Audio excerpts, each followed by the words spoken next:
Hey everyone, it's Mina Marzano at Medicare Insiders. In today's video, we're going to be talking about how to start your agency, so stay tuned for more.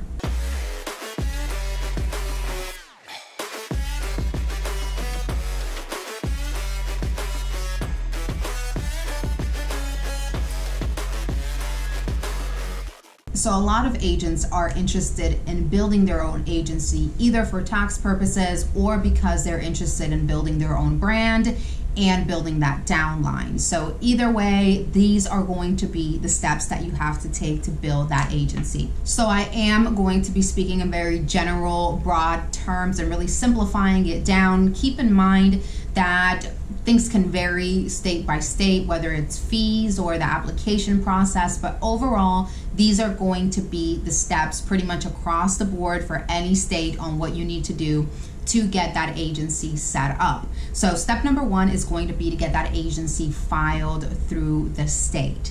And in order to do that, you're going to have to choose what kind of business structure or tax designation is going to be the best fit for you. So an LLC, a C Corp, an S Corp, these are all things that I recommend bringing to a CPA. Have a conversation with a CPA so you can get some professional advice on what's going to be the best fit for you and for your goals moving forward. I'm personally not going to give any advice about what might be the best fit for you because there could be a lot of variance. That's why I recommend speaking with a professional or at least doing some very thorough research on what might be the best fit for you. When you've decided that, now you need to pick a name. You cannot use a name that's already in use. So you will need to search in your Department of Insurance and in your business, in the business registry for your state to be able to see if there's anyone with the name that you want.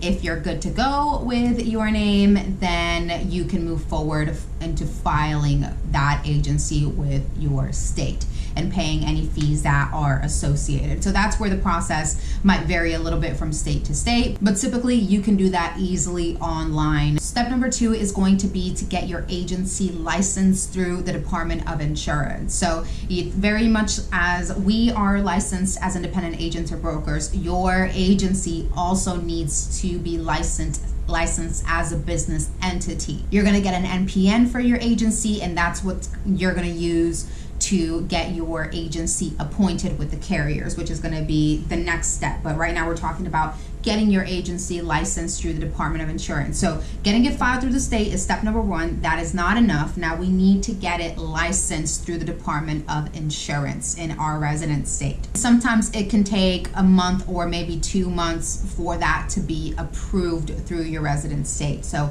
that's going to be the very first step. So just to recap, we're getting our agency filed through the state, right? And within that, we're choosing what kind of tax designation that we want. We're choosing our name. We're getting it filed. And then once that is complete, we're getting the agency licensed through the Department of Insurance as a business entity so that we can get that NPN number and move forward with the appointments. Now, as I said, we're starting with that resident state. If you are going to market in other states, you will need to also have a non-resident license in those states as well. Or if you're building a downline and they're going to be selling in other states, your agency will need to be licensed. So a lot of agents like to get really ambitious starting off and they want to market everywhere and get licensed all over the place.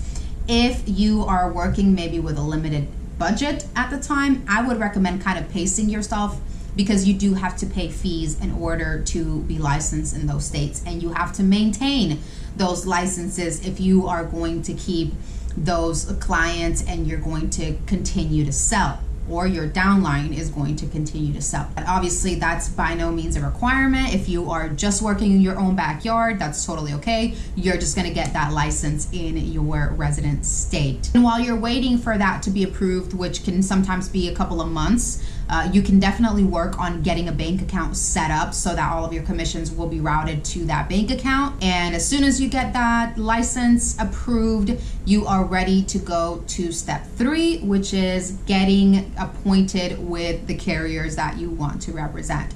So if you're currently appointed with several carriers, you might have to update those contracts to be agency contracts. And this is where it really comes in handy if you have an FMO that you're working with and can help provide some support to get those contracts updated.